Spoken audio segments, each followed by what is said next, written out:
Assalamu alaikum, family. You're tuned in to the Sajdah Morning Coffee Talks. And today we're going to continue our conversation on repetition and how repetition creates our reality. So be a friend, tell a friend, and we'll be right back on the other side of a beautiful short commercial and a wonderful prayer.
O Allah, guide me among those whom Thou hast guided thee right, and preserve me among those whom Thou hast preserved, and befriend me among those whom Thou hast befriended. Bless me in whatsoever Thou dost grant me, and deliver me from the evil of what Thou hast judged. Surely Thou judgest, and none can judge against Thee, and he whom Thou befriendest is not disgraced. Blessed art Thou, O Lord, and exalted be Thee above what they set up besides Thee. I bear witness, nothing deserves to be served besides Thee, and I bear witness that Muhammad is Thy servant and apostle. Amen.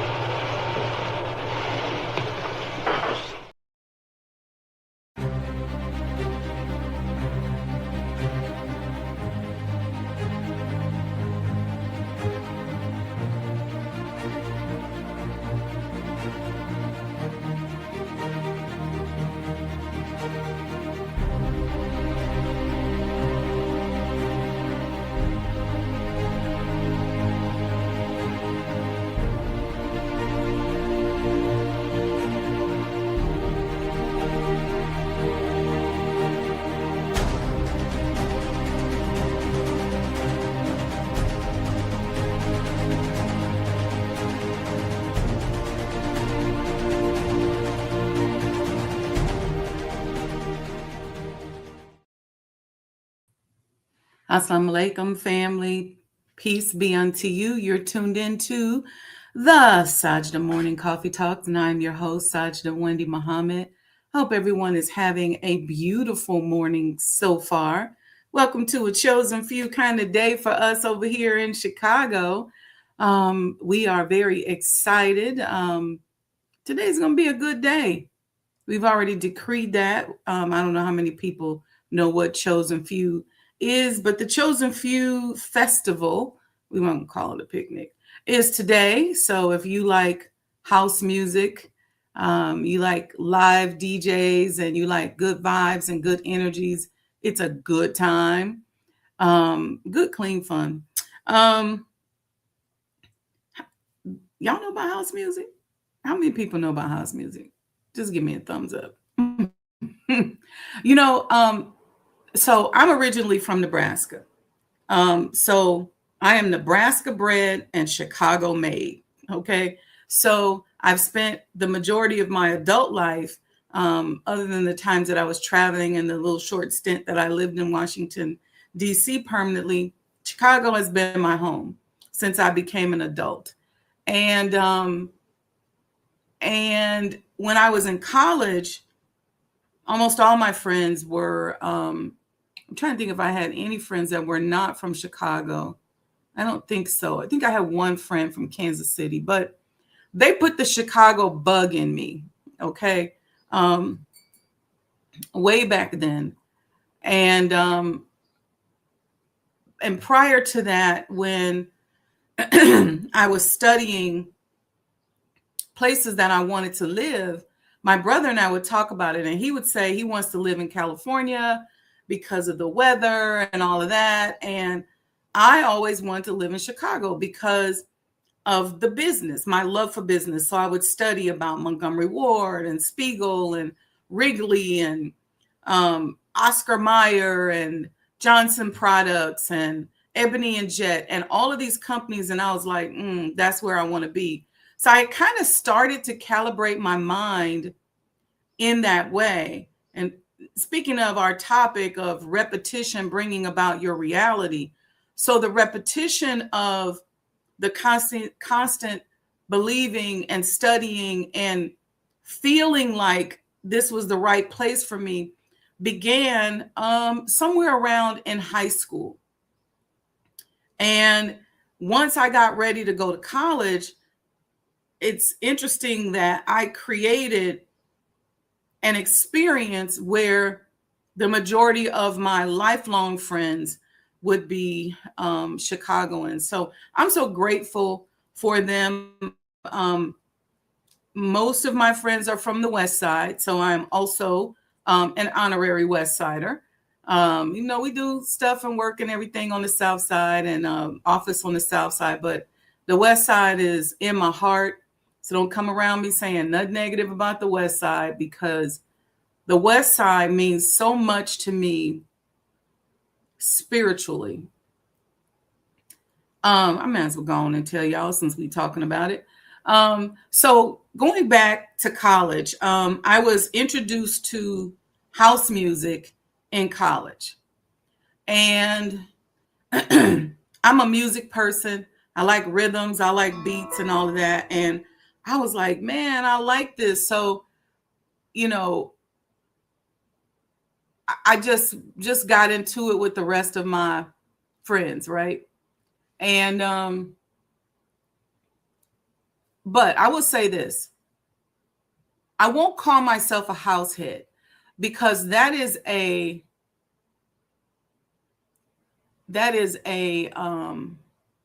insult to people who are truly house heads. Okay? Because I got friends, especially my homegirl Aletha, who is a serious house head. I have been to some house events with her, and I was like, okay, I think I need to redefine my love for house music. So I was like, I like the house mix with the disco or 70s and 80s beat.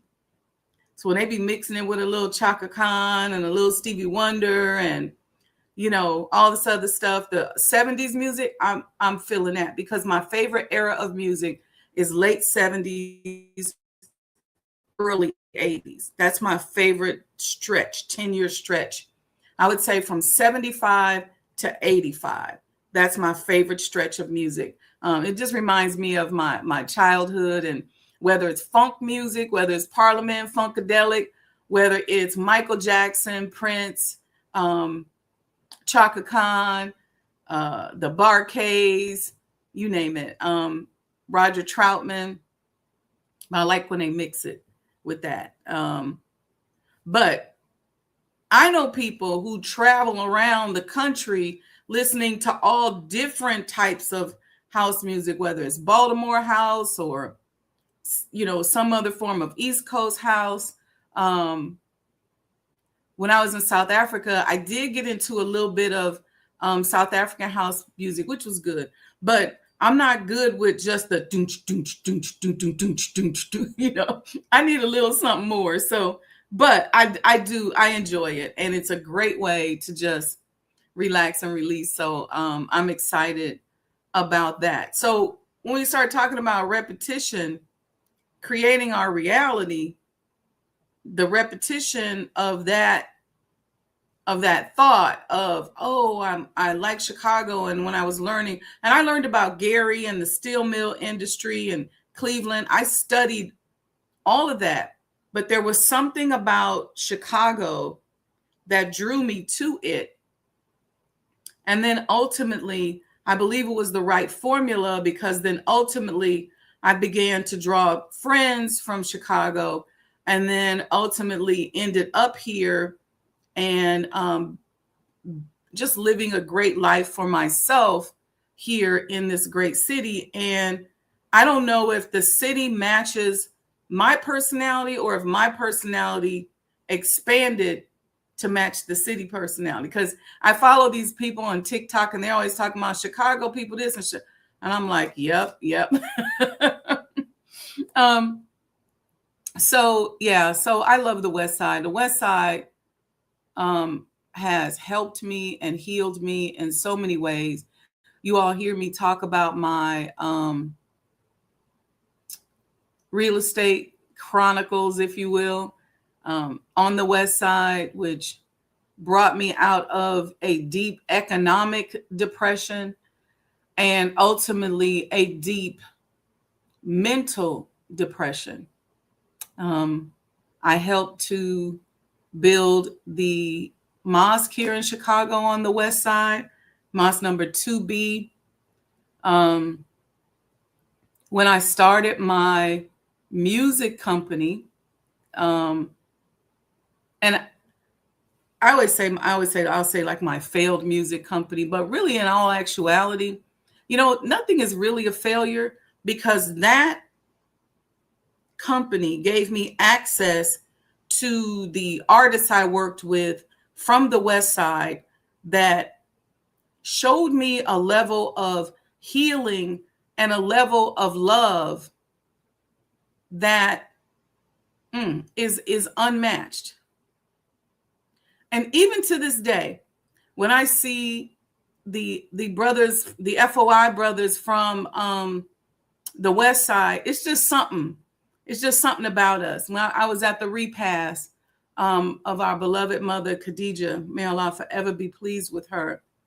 And I pulled up at the Salam, and there was my West Side brothers right there. It just, they warmed my heart because of how they healed me at a time when I needed them, and they didn't even know that I needed them. And it wasn't just the FOI, it was the brothers and sisters, in the community as well. So I'll tell that full story one day, but the West Side was like that proverbial municipal Jesus for me, that just swooped in and helped and healed my heart and brought me to a level. And after that experience, and you hear me connect the dots, shortly after that experience is when my father made his transition, and things just shot up from there. But there was a repetitive planning, a learning how to love, a learning how to look for Allah in everything, the practice and the repetitiveness of these things that began to shape my reality. And so I'm just honored for it. So the whole, Chicago music scene, which really goes unknown for the most part, because the way the industry works here in Chicago, we don't really have a lot of venues for non-professional artists to work out in. We got a lot of comedians that came from here in the 80s and the 90s, because we had comedy spaces for amateur comedians like Dion Cole and people like that, to D. Ray Davis, to work out in. But once the city started to acquire all the venues, that took away the ability for amateur artists to perform. So if you go to New York or LA, there's all kind of places where you can go amateur night and perform and get on the circuit and practice your craft. And we don't have a lot of that, especially for Black people here in Chicago, because we don't have a lot of venue spaces. And so for that reason, a lot of our culture and the evolution of our cultural music and artistry is unknown to the world. So that's why I'm a big proponent of supporting Brother Gerald with the Avalon Regal Theater, because bringing back that amateur night where people could go and perform and practice their craft. We need more venues like that so that people can begin to work it out. But I think it was during Mayor Daley's time, most of the venues in Chicago are not accessible to local artists. Mayor Brandon, that also might be money for you to invest in, because that can also help with these teen quote unquote takeovers. See, because if there's a rec center where you can go rap, you can go sing, there's amateur night. How do you think the Jacksons and the Jacksons 5 got so famous? Because there were venues throughout Gary, throughout the Midwest that they could go and work out in where you could see them perform.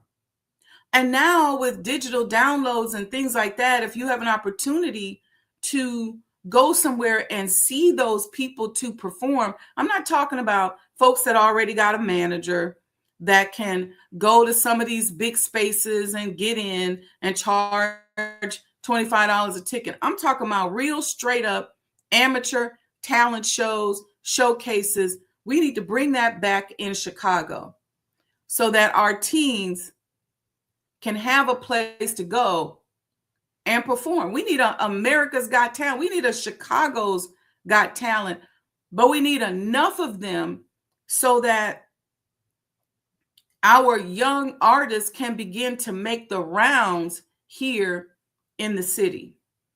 That's just, you wondering, you're talking about rec centers and opening up the YMCA. I don't know what the incentive is for the youth to just go to the YMCA. I don't really know what the incentive is if you just open the doors. What's the program? But if the YMCA would say, if somebody would be bold enough to say, I want to sponsor an amateur talent night at the local YMCA, you would probably be turning people away. You'd have space for the teens to go and to come and to hang out in. And if you did this in several YMCAs or several of these recreation centers that you're opening up, you'd be surprised at how you will see that rate of what they call it a crime go down. See, being creative and sharing what is in your heart, what is in your spirit, expressing your life through poetry, through song, through music, sharing your experiences is healing. See, there's no outlet for healing. There's no outlet for community. There's no outlet to share life experiences. You can't just open a building and say, hey, y'all, go on up in there, because there's a burning desire to express. And when you've taken away all of the opportunities for a person to express, then they're going to find other ways to express. And if the repetitive behavior has not been instilled in them so that they express in a way that is civilized or comfortable for you and I, then it's going to come out the way it's been coming out. So I think any venue, I know a lot of people are scared because they got us so scared of our youth, but some of these small clubs and bars that have space where you can have a non-alcoholic night and have a teen talent showcase. You can go perform. How do you think Bernie Mac got on? From his comedy space inside the Cotton Club. You gotta, let's build the Chicago culture so that people then have something to be proud of. And maybe when they decide they want to have fun or express themselves, it won't be to go and destroy property that you and I have invested in. Now, I didn't plan on saying that today, but it came out. So that's somebody's word. But in the meanwhile, I know Gerald, he has acquired the Avalon Regal Theater. He needs support. It's a historic preservation. It's a beautiful space. And support him in doing some of the work that he's doing with artistry and talent that's out there. And it has to be repetitive. It has to be on a continual basis. Don't just go, okay, yeah, I do something for a youth. I do a little party, a little concert once a month or once every other month. You have to do something on a repetitive basis, just like people go to the Apollo every week.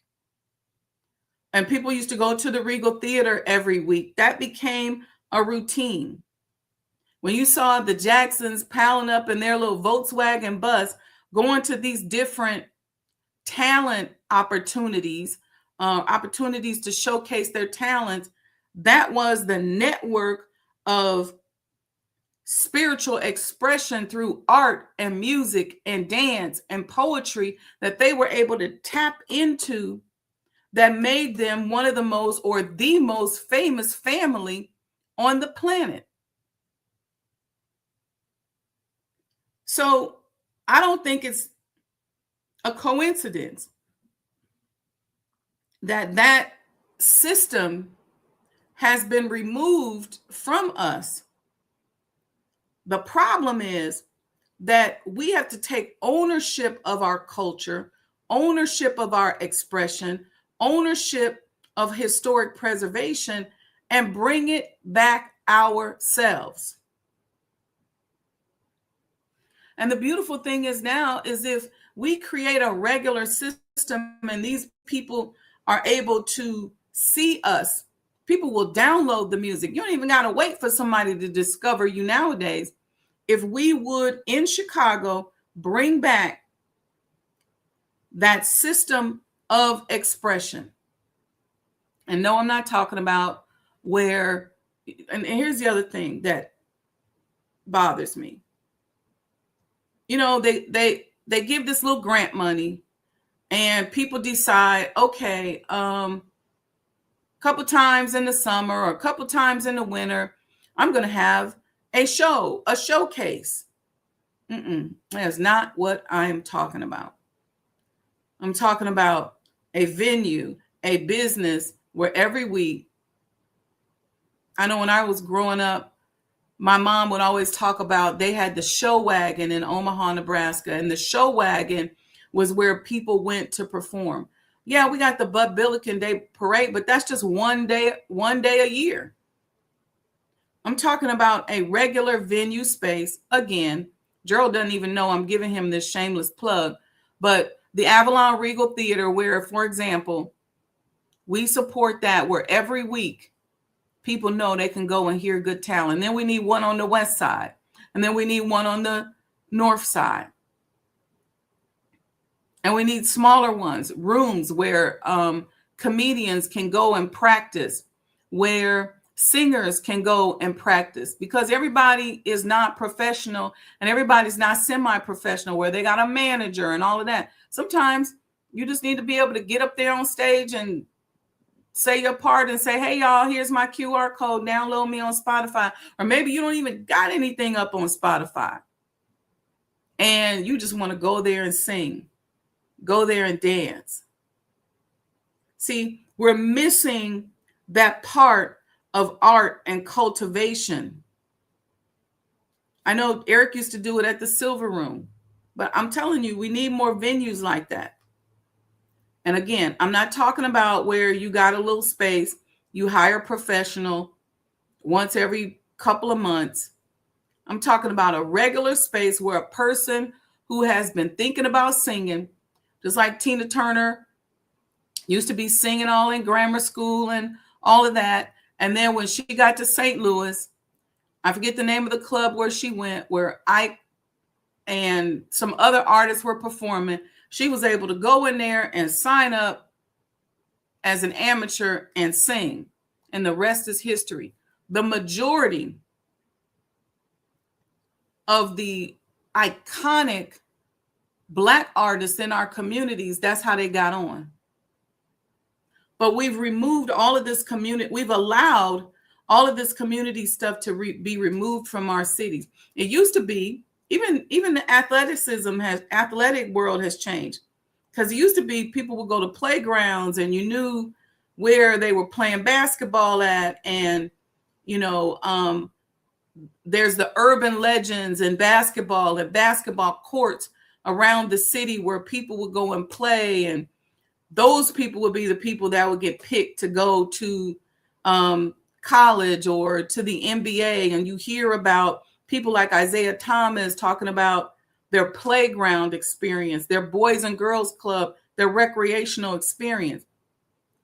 But because we gave up so much of our ownership of the expression of our talent to the powers that be, it's always like, well, if we don't get the money, if we don't got the grant money, we got to stop being slaves to this grant money and to this change that they handing down to us.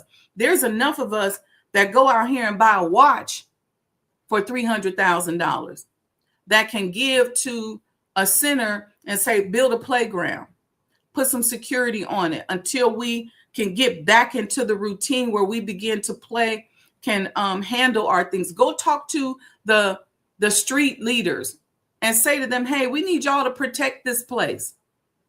This is where we're having amateur night. People can come here and sing. We're trying to put Chicago back on the map. Don't let none pop off, on this playground or in this gymnasium while people are performing, or on this stage or at this theater. And let's take ownership of our ability to express ourselves. It's just frustrated spiritual energy. That's all it is. But when you turn that over to somebody else and they tell you when to open your mouth, where to go, where to sing, where to dance, how to express yourself, what's the best way to do it, then all of a sudden you get the watered down version of hip hop that you have now that doesn't represent the children of the civil rights movement and the children of the African diaspora, like what we experienced in the 70s and 80s and 90s with the onset of hip hop. So let's take back ownership of our culture. And that is the way in which, in my opinion, we should do it. It's repetition. And that's what, excuse me, you guys, that's what we were talking about yesterday. Repeating a behavior to the point where it changes your reality. I mentioned the Jacksons. There was, through their father, Joe Jackson, there was the repetition of a behavior long enough that it changed the frequency around them. He put tight guardrails around that frequency until it ultimately changed their reality and got them up out of Gary, Indiana. So you got to understand and look at things. It's not personal, it's vibrational. See, if they get you caught up in egoic kind of ways, then you won't realize that, oh, wait a minute.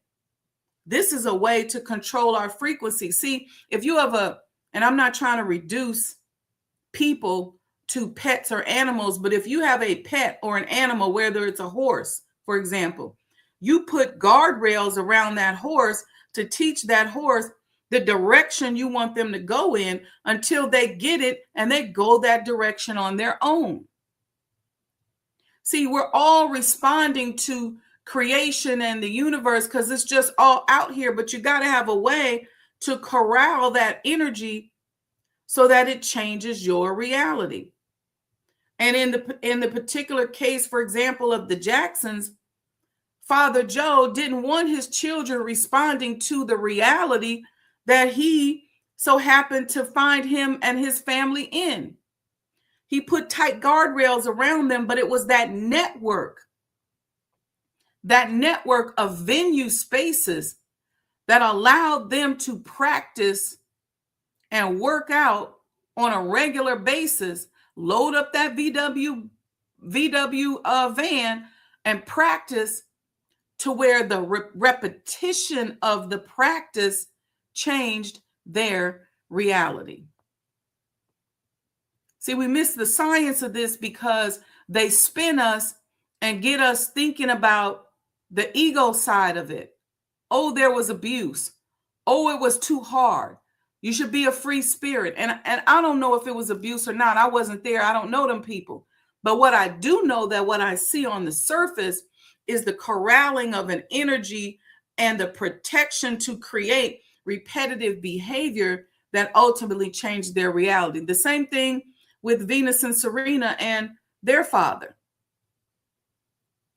Being able to repeat a behavior in spaces that allowed them to be free to grow and improve changed their reality. Repetition changes your reality. Look at Tiger Woods.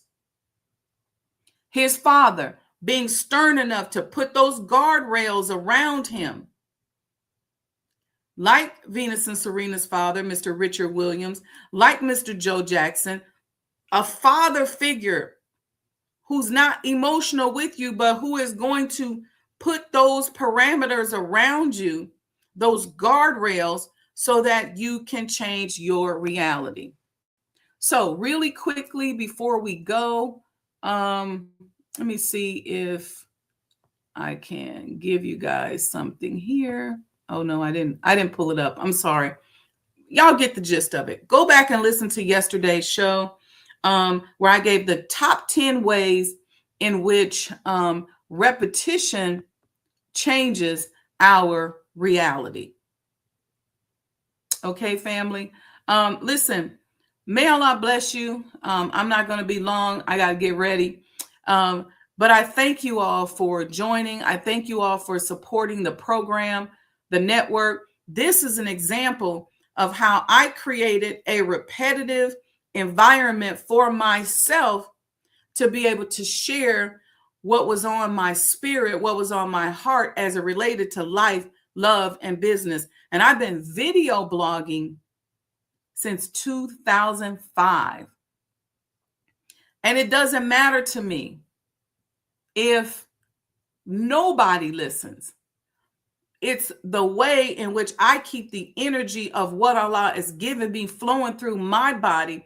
And I'm grateful that so many of you all listen and that it benefits so many of you. It's getting to the point where now I don't go anywhere where somebody doesn't say, hey, I listened to the show or I subscribe. I don't care about the shadow banning, the algorithm, because the energy and the divine intelligence that I am tapping into by sharing is greater than any artificial intelligence or any algorithm that they could even make.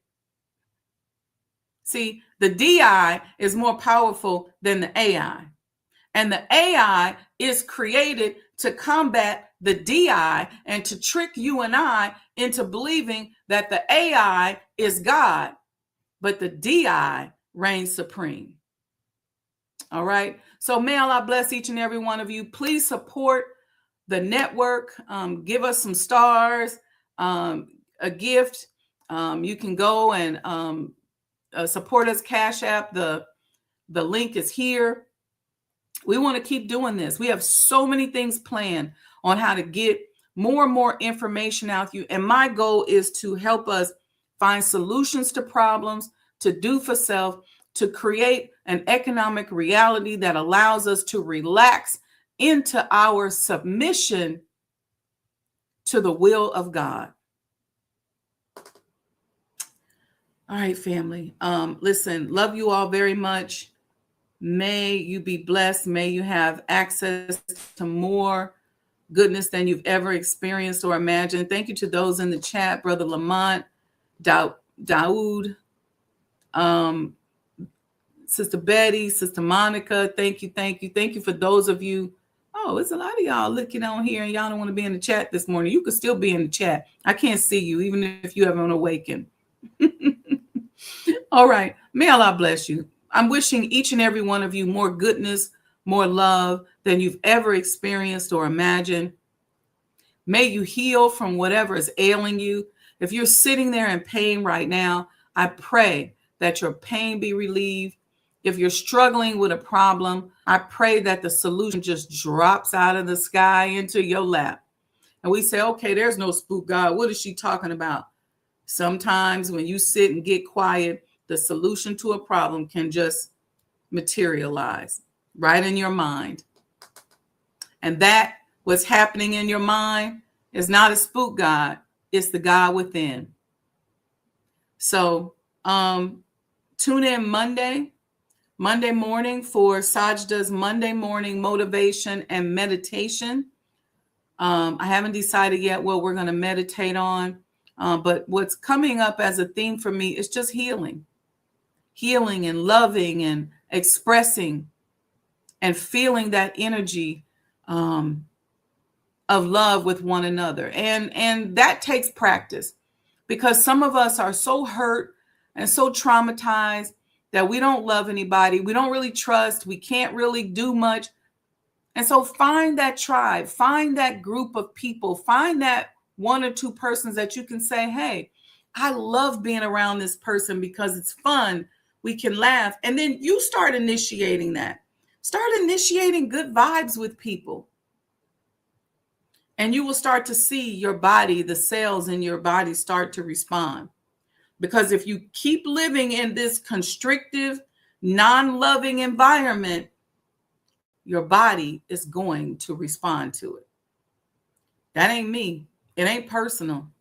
It's vibrational and it's real. Okay, I'm out of here for real this time. May Allah bless each and every one of you. And Assalamu alaikum.